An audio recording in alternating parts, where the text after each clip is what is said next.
Bonjour à tous et bienvenue dans ce nouvel épisode de podcast tricot. Comme j'en avais parlé dans l'épisode précédent, je savais pas encore si j'allais revenir avant mon voyage à Édimbourg ou après. Finalement, j'ai suffisamment de choses à vous montrer pour revenir avant. Donc là on est le vendredi 21 juillet. Donc je pars pour Édimbourg mardi qui arrive, donc d'ici quelques jours. Je tourne aujourd'hui parce que j'aurai pas le temps ce week-end ni lundi pour poster, pour filmer, faire le montage et poster, etc. Donc je prends un peu d'avance, mais c'est pas grave parce que j'ai quand même beaucoup de choses à vous dire, beaucoup de choses à vous montrer et surtout, on va commencer par ce que je porte aujourd'hui. C'est mon Rokitty, donc il est terminé. Bon, j'en ai parlé déjà, je l'ai montré déjà plusieurs fois sur Instagram et j'en ai parlé un petit peu. Donc c'est peut-être pas une grande nouvelle pour tout le monde, mais en tout cas, j'ai terminé mon Rokitty, donc le challenge de terminer ce t-shirt pour partir en Écosse en l'emmenant avec moi, il est réussi. Je suis vraiment très contente de l'avoir terminé et je suis super contente de pouvoir le porter. Donc pour petit rappel, comme à chaque fois, le Rokitty c'est un design de Tanis Lavallée que j'ai tricoté en fingering, donc la Dobby de Arcoiris Yarn, donc c'est une fingering Merino et nylon. En coloris, donc Galactic Fox pour celui-ci, ce beau orange, et Leok pour celui-là. Je l'ai tricoté donc en alternant avec la Silk Mohair de Isager en coloris 60, donc le gris que vous avez là, qui est un gris un peu chaud. Je sais pas comment il va apparaître à la caméra, mais en vrai il est un peu chaud et il est très joli ce gris. Donc voilà, je l'ai tricoté en taille 48 pouces parce que je voulais avoir beaucoup d'aisance et c'est plutôt réussi. Il est super souple, je suis trop contente. Je l'ai commencé le 29 juin et je l'ai terminé le 15 juillet. Donc j'ai mis 2 semaines à le faire. Je suis contente parce que généralement je mets un mois pour un pull quand je suis quasiment en mono en cours dessus. Donc là 2 semaines pour un t-shirt, je trouve ça chouette.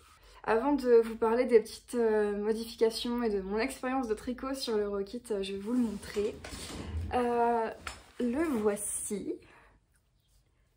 Donc vous voyez, il a suffisamment d'aisance, mais pas tant que ça. Encore une fois,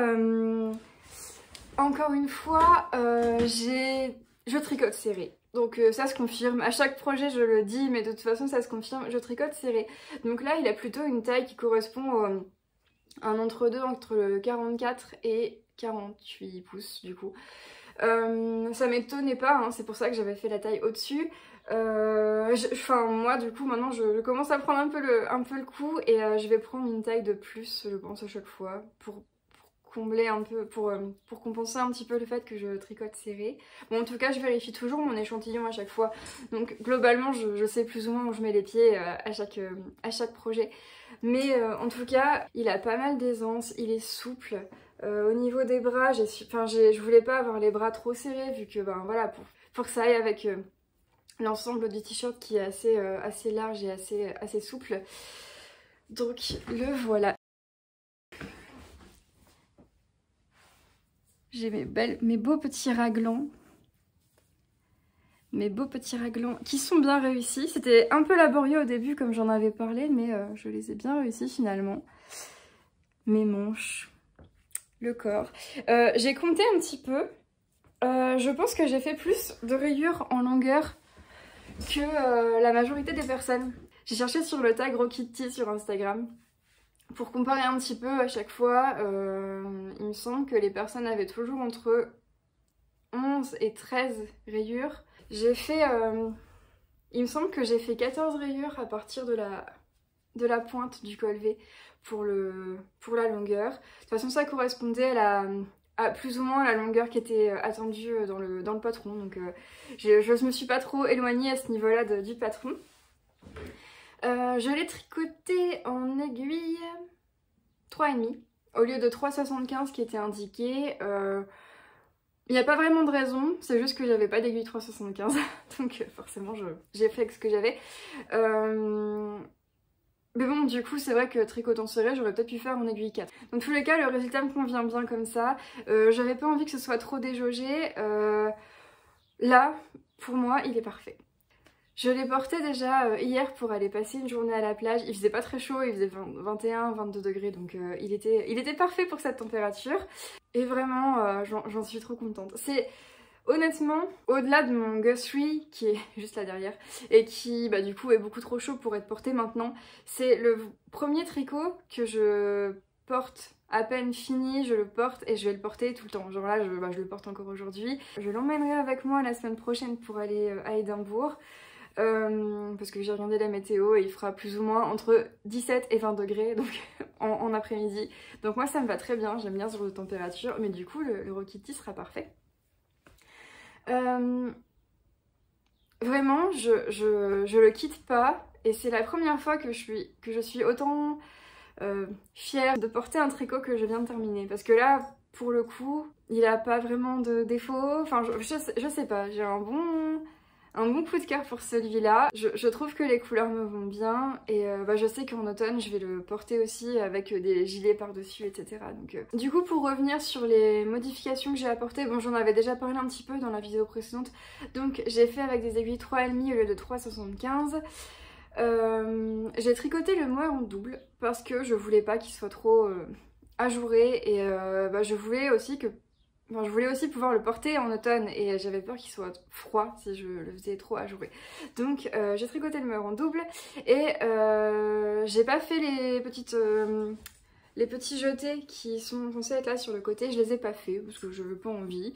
Une fois que les raglans ont été passés et tout, j'avais pas envie de me reprendre la tête à faire des jetés à chaque fois, j'avais envie de tricoter en rond. Et voilà. Je trouve ça plus esthétique aussi de toute façon, sans les jeter. Là je pense que le détail fait bien le job et je veux pas besoin d'en avoir plus. Et comme autre modification, donc j'ai changé les finitions des bordures.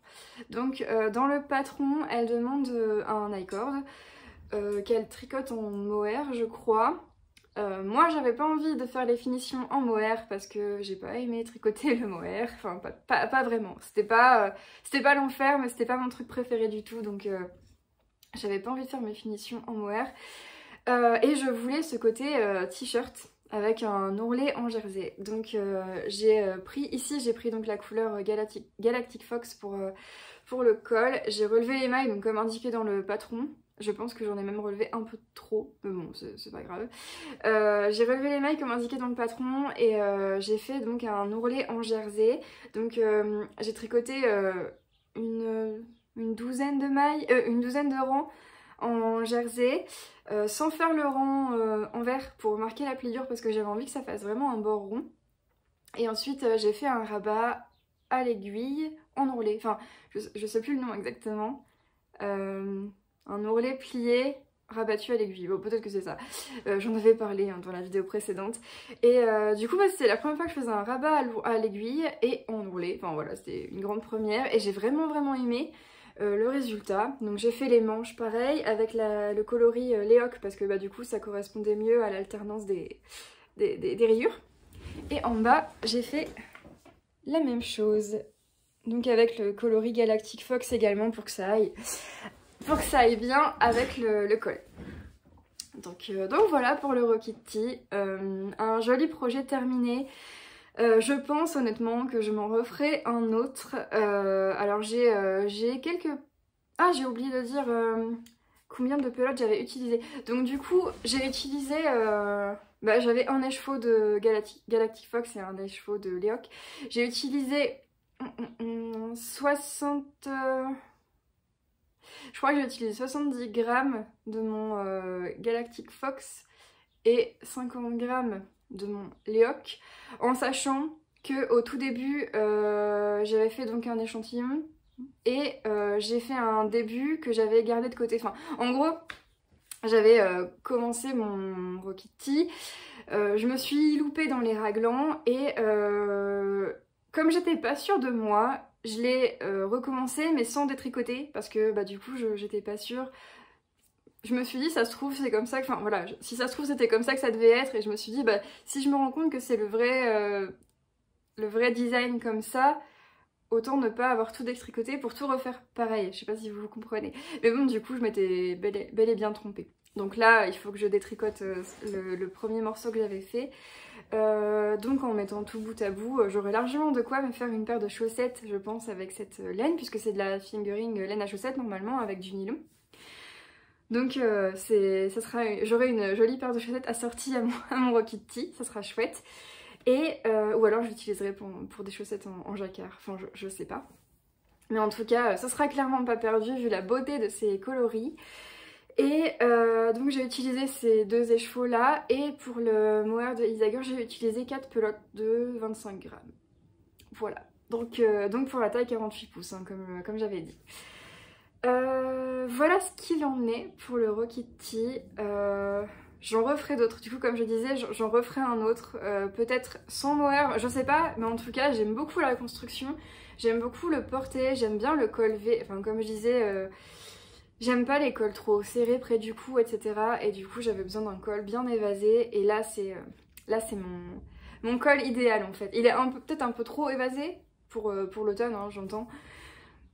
Ou alors, il me faudra que je me tricote plus d'écharpes et plus de châles. Et comme ça, j'aurai pas trop froid. Voilà, il faut toujours des excuses. Hein. Mais bon, du coup, voilà.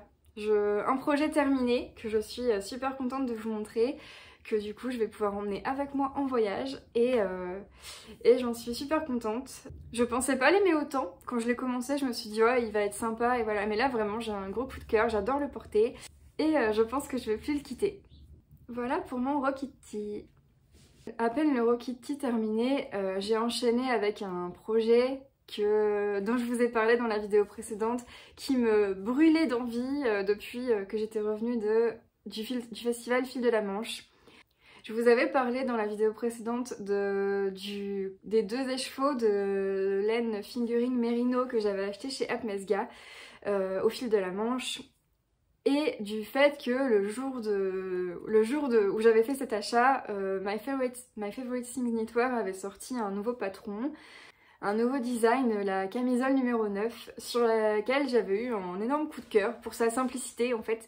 Moi qui aime bien les débardeurs comme ça pour mettre sous des chemises, sous des gilets, etc. C'était un gros coup de cœur, et j'ai pas pu résister plus longtemps. Il est passé au-dessus de ma liste de mes priorités, même si j'ai plein d'autres choses à tricoter, etc. Donc la camisole numéro 9, elle est déjà bien commencée, comme vous pouvez le voir. Bon, c'est pas évident à montrer parce que là les bretelles roulotent un peu, le bas roulotte un peu aussi, hein, c'est que du jersey. J'ai pas encore fait les finitions du col et des manches, mais vous voyez déjà un petit peu le rendu de cette couleur. Je vous montre le dos. Voilà, voilà. Et voilà. Je vous montre aussi la petite pelote. Ces couleurs sont juste incroyables. C'est le coloris 41 en base Aquila, qui est du coup une laine 100% Merino fingering, 400 mètres pour 100 grammes. Donc je l'ai commencé le 15 juillet, donc on est le 21 hein, pour rappel, et j'ai déjà fait tout ça. Donc, oula, il est tout emmêlé. J'ai déjà fait tout ça. Donc ici c'est le devant, l'arrière est un peu plus haut. Je le fais en taille 4, donc 83 cm de tour de buste, sachant qu'il faut entre 12 à 15 cm d'aisance négative. Donc normalement ça devrait être bon. Il est tricoté en 3 mm comme indiqué dans le patron, donc ça fait que le rendu du jersey est bien serré, et j'aime bien cette texture parce que voilà, j'aime bien quand c'est pas trop déjaugé. Enfin ça dépend des projets, mais là en tout cas sur un débardeur qui va être près du corps, je trouve ça chouette d'avoir un tissu assez dense. Que dire, il est trop bien. Il est super facile, donc c'est un patron en anglais. De base, j'adore le design de cette créatrice parce que bah, c'est des basiques en fait, c'est des pièces qui vont globalement avec tout. Enfin, les designs sont super bien écrits, super faciles à suivre. J'avais fait déjà son sweater numéro 18, et ce qui était chouette, que j'avais beaucoup aimé, c'est que y avait à la fois les diagrammes et les instructions écrites, donc ça c'est vraiment royal. Quand on a le choix entre les deux, c'est vraiment, vraiment royal de chez Royal, j'aime beaucoup et ça m'aide beaucoup. Parce que j'ai encore des fois un peu de mal avec les diagrammes. Ça me... Voilà, j'ai pas l'esprit très mathématique, j'ai pas l'esprit très logique, et du coup ça me perd un peu des fois. Mais bon, généralement il suffit de me concentrer une bonne fois pour toutes et ça passe, mais c'est vrai que j'aime bien les instructions écrites. Et du coup, ben, les designs de cette créatrice sont super, et là encore une fois ça ne manque pas. Je vais vous montrer, on commence donc par une bretelle qu'on fait, on travaille en aller-retour au début hein, pendant un long moment, donc on commence par une bretelle, on monte, on fait des augmentations, on arrête ici, on fait la deuxième, on arrête ici, ensuite on rejoint en montant quelques mailles au milieu, on continue d'avancer le devant avec des augmentations encore, hein, jusqu'à former les emmanchures, ensuite on vient passer au dos, donc on relève les mailles de chaque côté, et on continue pareil, on rejoint. On avance, bon là forcément le dos est rejoint plus haut pour avoir vraiment un effet débardeur qui monte bien haut dans le cou et ça j'aime beaucoup. Et puis ensuite pareil on descend et on rejoint en rond une fois qu'on arrive sous les bras. Donc là j'en suis à... J'ai rejoint il n'y a pas très longtemps sous les bras, j'ai fait ça hein, depuis que j'ai rejoint le tricot en rond. Je vous montre d'ailleurs mon petit marqueur que j'aime beaucoup. Bon il est très automnal mais... les couleurs sont très automnales, ça va bien avec. Puis j'aime bien les écureuils, enfin je sais pas si vous aviez remarqué, donc j'aime bien tout ce qui a trait aux écureuils, notamment les glands, les noisettes, les feuilles de chêne, les choses comme ça. J'ai un petit écureuil là d'ailleurs sur le bras. Je sais pas si vous l'aviez déjà vu, mais en tout cas, j'aime bien les écureuils. Vu les couleurs que je porte et tout, je trouve que ça se ressent pas mal, mais voilà. C'était la petite parenthèse écureuil. J'ai pas beaucoup de choses à dire de plus sur la construction, enfin, de toute façon je vais pas en dire trop, mais c'est que du jersey, c'est sympa et puis c'est très facile à faire. Avec cette laine qui est du coup multicolore, je trouve que le jersey c'est ce qui va le mieux, c'est ce qui la met le mieux en valeur. Donc je le tricote avec un fil donc fingering, donc 400 mètres pour 100 grammes. Sachant que le modèle normalement est tricoté avec un fil de 250 mètres pour 50 grammes. Donc plus fin que le fil que j'utilise. Alors, j'arrête pas de vérifier mon échantillon. Depuis le début, dans le patron, elle donne à chaque fois le nombre de rangs et le nombre de centimètres qu'on doit avoir et à chaque fois je tombe tout pile, donc normalement mon projet devrait être bon parce que bah, comme encore une fois je tricote assez serré, du coup je pense que même si ma laine est un tout petit peu plus épaisse ça va passer inaperçu dans le projet final. J'ai donc deux écheveaux de 400 mètres, donc 800 mètres au total, pour le tricoter. Normalement, si mes calculs sont bons, ça devrait passer pour le débardeur en entier. Par contre, quand même, ce que je vais faire pour être sûre de mon coup, c'est que là, je vais encore continuer quelques centimètres sous les emmanchures et je vais mettre en attente pour faire la finition du col et des manches. Comme ça... ça sera fait, j'aurai le haut du débardeur qui sera complètement fini et il me restera plus qu'à utiliser tout le reste de mes écheveaux pour continuer jusqu'en bas du corps au plus long possible, enfin le plus long possible, comme ça je risque pas d'arrêter trop court par peur de manquer de laine, etc.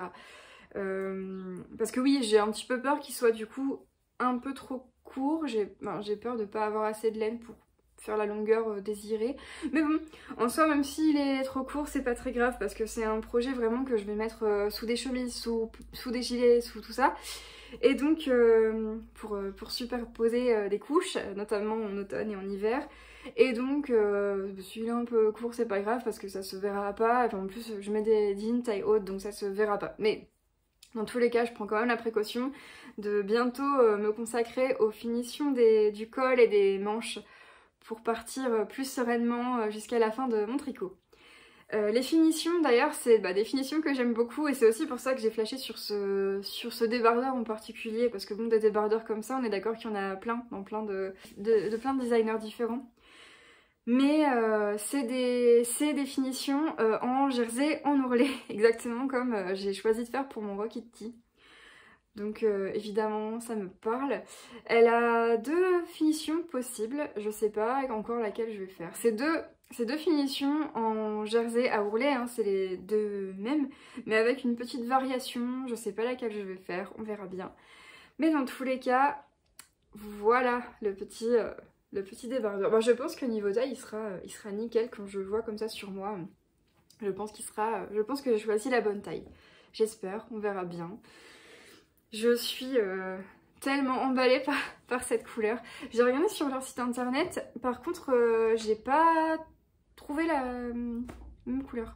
Donc je pense qu'ils en ont plus. Bon, en tout cas, en ce moment ils en ont plus en stock. Je sais pas s'ils en referont. Mais n'hésitez pas à aller voir leur site. De toute façon je mettrai le lien en barre de description comme d'habitude. Mais ils ont vraiment des très très belles couleurs.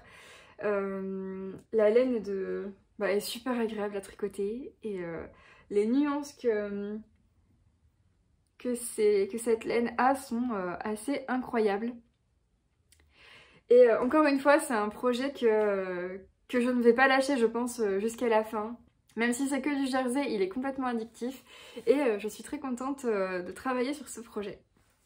Mes autres projets sont des chaussettes, donc vous les avez déjà vus. J'ai avancé un peu mes chaussettes Sunflower Power de Stone Knit, que je fais en cale, un petit cale que j'ai ouvert moi-même, où toutes les tricoteuses avancent bien sur leurs chaussettes tournesol. Moi je suis un peu à la traîne, parce que certaines ont déjà bien fini, mais moi pas du tout.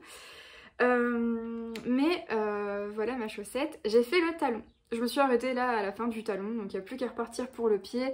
Ça va aller vite après. Je vais essayer de la finir avant de partir en voyage. Allez, on va essayer ça. J'aimerais bien avoir au moins une des deux chaussettes terminées avant de partir en vacances. Pour rappel, je la tricote en Arwetta de fil Collana, en coloris vert foncé et en jaune soleil, jaune tournesol. Je remettrai les numéros en barre d'infos parce que là je m'en souviens plus de tête, mais voilà, c'est de la Arwetta de fil Collana.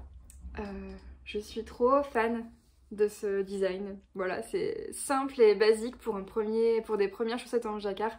Mais je suis trop contente, je pense que je vais les adorer. J'ai le petit, je pense que je l'ai déjà montré, j'ai le petit stop maille assorti en plus. Il est parfait. Donc que dire de plus à part que depuis la dernière fois, j'ai fait le talon. J'ai suivi à la lettre le talon indiqué dans le patron. Et c'est la première fois que je fais ce type de talon. Il est joli, franchement, il est sympa, y a rien à dire, hein, il est très joli. Mais j'en suis pas fan dans le processus. Autant visuellement il est très beau, mais ouais, le processus m'a pas plu. Ça m'ennuyait, j'avais l'impression que je devais tout le temps compter, parce que je suis pas habituée, du coup je devais tout le temps compter. C'était pas le plus amusant, voilà. Mais bon, je suis contente de tester un autre talon, du coup c'est l'occasion, vu que d'habitude je fais toujours les talons à gousset, renforcés à gousset. Mais voilà, j'ai pas beaucoup avancé, mais je voulais quand même vous montrer le petit talon. En parlant de talons de chaussettes, je me suis aussi motivée à faire le talon de ma chaussette, la troisième paire de chaussettes que j'ai commencé, que j'appelle mes chaussettes érables. Elles sont dans mon petit sac à projet fait à la main par Monaka, qui a une chaîne YouTube et un Instagram avec le même pseudo qui s'appelle Ghost Puff. Elle fait des très jolis tricots, si vous avez envie de voir. Si vous aimez bien les couleurs que j'utilise et les types de tricots que je fais, je pense que vous devriez aimer ce qu'elle fait, parce que c'est... j'aime tout ce qu'elle fait en fait, j'ai envie de tout faire pareil, j'adore. Donc voilà, c'est un petit sac à projet qu'elle vendait sur sa boutique Etsy. Et c'est un sac où je mets toutes mes petites chaussettes. Et donc, mes chaussettes érables, les voici. Et donc j'ai avancé un peu en longueur, j'ai fini la tige et j'ai fait le talon qui est juste fini depuis pas très longtemps, qui est fini depuis hier, donc j'ai avancé dessus très récemment. Et pour la première fois, j'ai fait un talon à gousset renforcé en œil de perdrix. Et moi qui étais déjà fan du talon renforcé à gousset, ce motif œil de perdrix, je l'adore. Je suis trop contente, j'adore la texture que ça donne, j'adore cette texture et je trouve que ça va très bien avec la laine du coup utilisée. La laine, c'est la laine à neppe de Célène en coloris carmin. Je me souviens plus de son nom, mais pareil, il y a le lien en barre d'informations. Je trouve que ça va super bien avec le côté moucheté de la laine. Et ouais, visuellement et au niveau de la texture, j'aime beaucoup. Donc ça m'a bien motivée, j'avais laissé cette chaussette un peu en attente en me disant elle est pas pressée, etc. Mais en fait, bah là, maintenant que j'ai passé le talon, j'ai vraiment envie de la finir pour pouvoir essayer le porter de ce type de talon. Dans tous les cas, entre le talon à gousset renforcé classique et le talon œil de perdrix, je pense que ce sont mes deux préférés. Je pense que c'est ceux vers lesquels je vais me diriger la plupart du temps parce que je suis vraiment fan du processus de tricot. Je trouve ça vraiment amusant. Enfin, j'aime bien les mailles renforcées, etc. Et visuellement, c'est trop beau. Donc voilà pour mes avancées de petites chaussettes. J'ai fait des talons. Les chaussettes sont pas finies, mais de toute façon, à Édimbourg, je vais emmener une paire de chaussettes. Donc je vais probablement emmener mes chaussettes érables avec moi, vu que je l'ai fait de tête sans patron. Je pense que c'est ça que je vais emmener avec moi, donc ça devrait bien avancer. Mais je suis contente de mes expérimentations de talons et de chaussettes et de jacquard. J'ai plein d'idées. J'ai plein d'idées de laine à utiliser pour mes prochains jacquards de chaussettes, pour mes prochains jacquards tout court. D'ailleurs, je vais vous en parler un petit peu après. Mais voilà, c'est très stimulant. J'aime beaucoup ce que je tricote actuellement. Je trouve que plus le temps passe et plus je trouve ce que j'aime et ce que j'ai envie de porter. Quand je me suis mise au tricot, du coup en octobre dernier, bah, j'étais un peu dans la découverte et j'étais aussi dans l'idée de... bah, je sais pas vers quoi me diriger, je connais rien, je connais aucune technique, j'ai besoin de tout apprendre, donc je m'éparpille un petit peu. Sans vraiment réfléchir à si j'allais aimer porter telle ou telle laine, telle ou telle texture, telle ou telle forme de pull, de projet. Là, je m'affirme un peu plus à ce niveau-là, je trouve un peu plus mes goûts. Au niveau des couleurs, il n'y a pas de problème parce que les couleurs, je réfléchis par la couleur avant tout. Avant de choisir un modèle, avant de choisir quoi que ce soit, je réfléchis à la couleur. Donc globalement, la couleur, c'est ce sur quoi j'ai pas vraiment de doute à chaque fois. Mais là, je commence à comprendre quel type d'encolure je préfère, quel type de finition je préfère pour les bordures. Je me rends compte que finalement, je porte pas tant de pulls que ça. Je porte plus des hauts légers, donc des débardeurs, des t-shirts, etc. avec des chemises ou des gilets par-dessus, que des pulls. Donc, vous vous doutez bien qu'après, à la rentrée, je vais commencer à tricoter des gilets, etc. Parce que je porte pas tant de pulls que ça finalement, donc je vais plutôt diriger mon tricot vers des pièces que je vais vraiment porter beaucoup et qui vont vraiment me mettre en joie à l'idée de les porter. Donc voilà, c'était une petite parenthèse pour vous parler de ça. Ça fait partie de mon processus de découverte du tricot aussi. Donc voilà, je passe en parallèle au tricot, je passe des heures sur Ravelry et sur Instagram à chercher des modèles, des inspirations qui me plaisent. Voilà, mes goûts s'affirment un petit peu, donc c'est chouette et je prends du coup de plus en plus de plaisir à tricoter puisque je tricote de plus en plus des projets qui me correspondent. Donc c'est logique, mais voilà, je suis dans la découverte et c'était une remarque que je me suis faite récemment et que j'avais envie de vous partager. J'ai pas d'autres en cours à vous présenter, c'est déjà pas mal hein, quand même. Mais j'ai fait quelques petits achats qui m'ont réveillé des envies de projets dont je vais vous parler. Tout d'abord, j'ai acheté quelques écheveaux chez la teinturière Volnena Yarn. Alors je sais pas si vous la connaissez, elle s'appelle Aurore. On se suit depuis quelques temps sur Instagram mutuellement et en fait elle a demandé à rejoindre mon cal de chaussettes tournesol, donc ça a fait qu'on a discuté un petit peu et que du coup je me suis penchée sur ses créations de teinturière. Je suis donc allée voir sa boutique Etsy et je suis tombée en fait pile au moment où elle faisait un code promo pour l'anniversaire de sa boutique. Donc j'avais envie à la fois de découvrir et de la soutenir parce que j'aime bien soutenir les petites entreprises. Étant donné que j'en suis une moi aussi et que je bénéficie d'un soutien assez incroyable qui me permet de vivre de ma passion. Donc je me suis dit, je reçois beaucoup de soutien, quand je peux, je soutiens aussi d'autres petites entreprises. Et j'ai commandé 5 écheveaux. Voilà, je fais pas les choses à moitié. Je vais vous les montrer tout de suite, que je les sorte du sac. Les voilà. Alors, je n'ai pris que de la laine à chaussettes, parce que globalement, je sais que c'est ce que j'utilise le plus. Je pourrais me refaire des roquetis avec, je pourrais me refaire des chaussettes en jacquard, je pourrais faire plein de choses. Donc je me suis dit c'est une valeur sûre et ces couleurs. Non mais regardez ces couleurs. Elles étaient vraiment très inspirantes et elles rendent encore mieux en vrai que ce que j'ai vu en photo sur la boutique Etsy. Donc c'était une belle surprise au déballage de la commande. Je vais vous dire donc, je vais vous montrer les coloris un par un. Donc c'est une laine 85% mérino, 15% nylon, 400 mètres pour 100 grammes, donc laine à chaussettes classique. Celui-ci, c'est le coloris granit. Donc celui-là, ça a été une belle surprise au déballage parce qu'il a beaucoup de nuances que je ne voyais pas en photo et il est trop beau.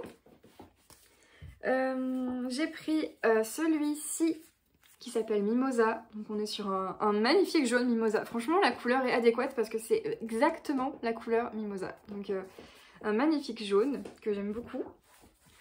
Je suis partie sur du gris parce que du gris ça passe partout et que contrasté dans... J'ai des idées d'utilisation de gris dans pas mal de projets donc on verra bien ce que j'en fais mais il m'inspirait bien.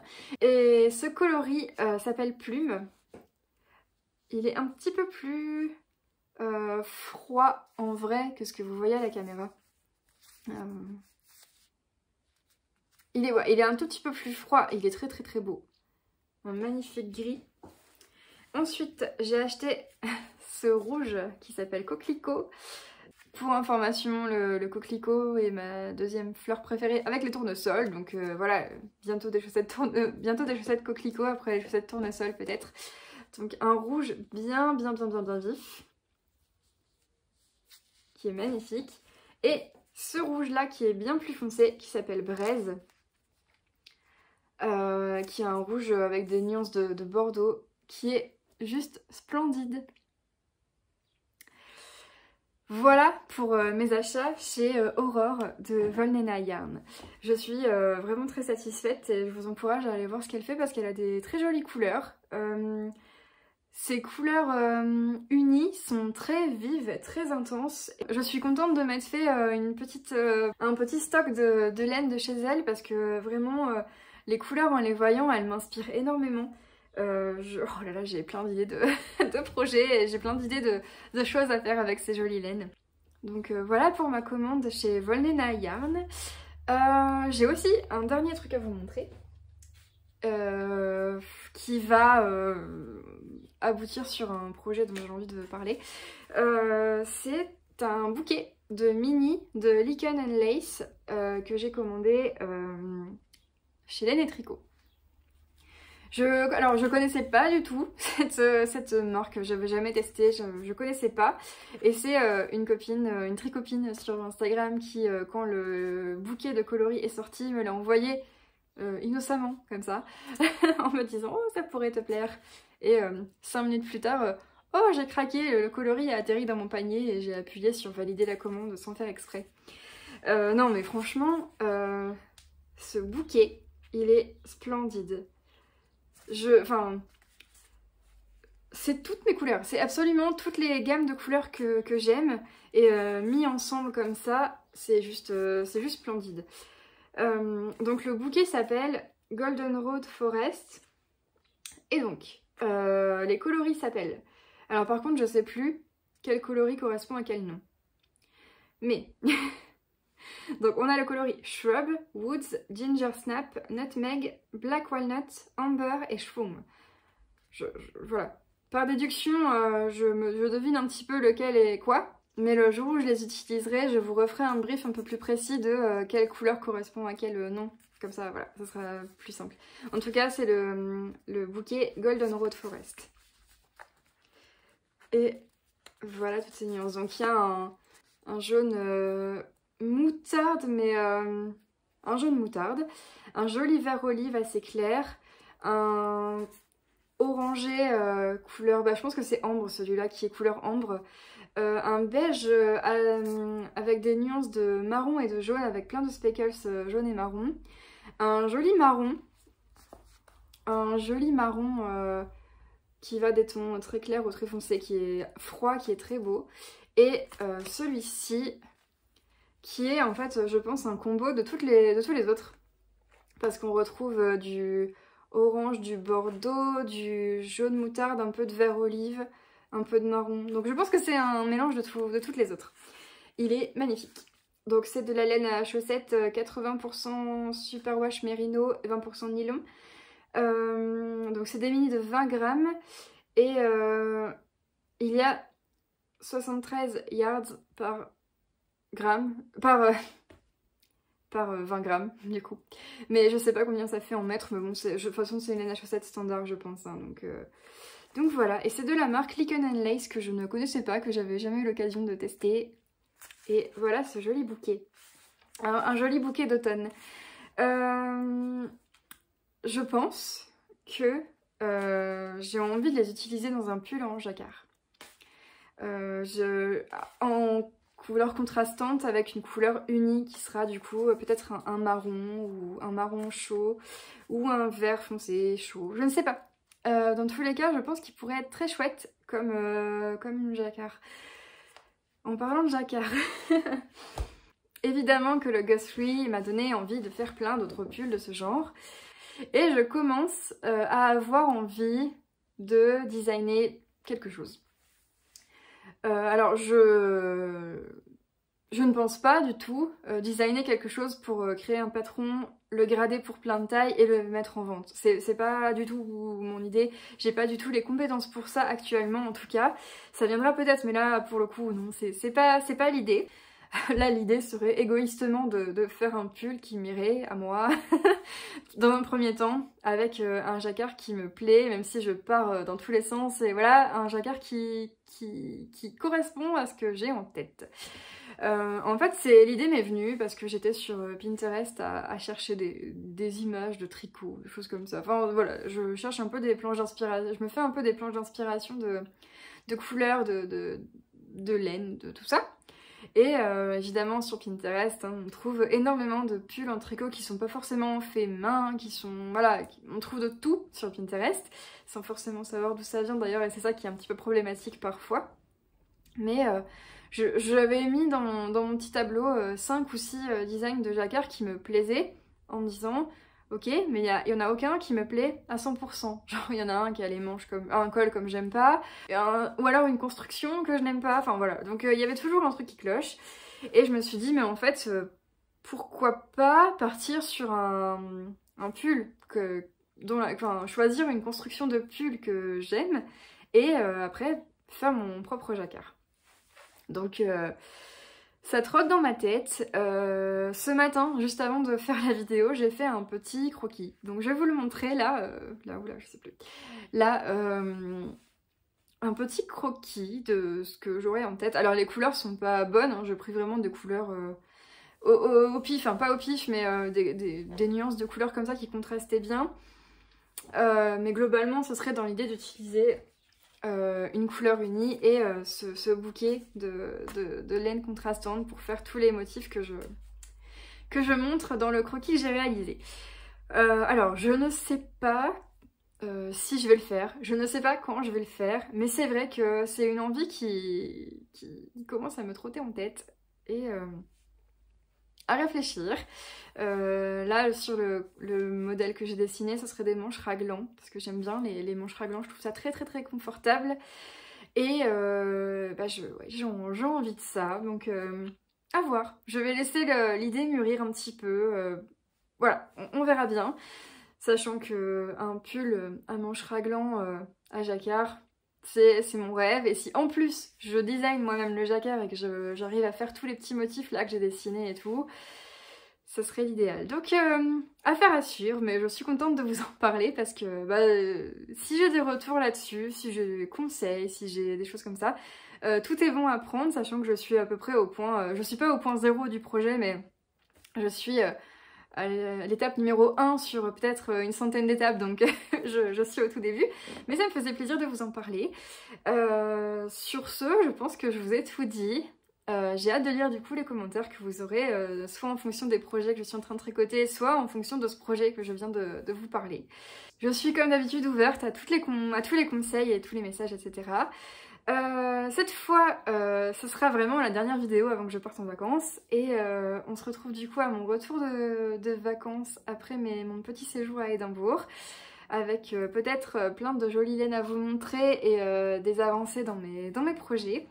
Je vous souhaite du coup une bonne semaine, un bon tricot et je vous dis à très bientôt.